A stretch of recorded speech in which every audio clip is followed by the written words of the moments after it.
வெற்றி இந்த ஒரு வார்த்தை எல்லாருக்கும் பிடிக்கும். ஆனா அதற்கான பயணம் யாருக்கும் பிடிக்காது. ஒரு சிறிய கிராமத்தில் அருண் என்ற ஒரு இளைஞன் வாழ்ந்தான். அவன் வாழ்க்கையில் ஒரு பெரிய கனவு இருந்தது.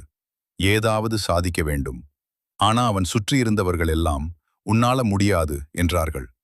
முதல் முறையாக முயற்சி செய்தான். தோல்வி. இரண்டாவது முறையாக முயற்சி செய்தான். மீண்டும் தோல்வி. மூன்றாவது முறையில் அவன் மனம் உடைந்தது. அவன் நின்றான்.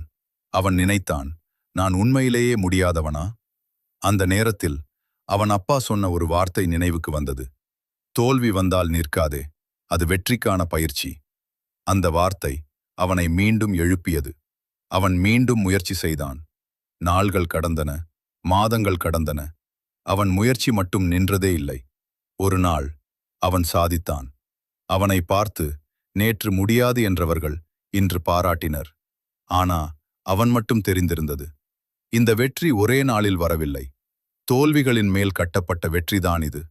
நினைவில் வைத்துக் கொள்ளுங்கள், வெற்றி வேகமாக வராது. ஆனா நீங்கள் விடாமல் இருந்தால் நிச்சயம் வரும்.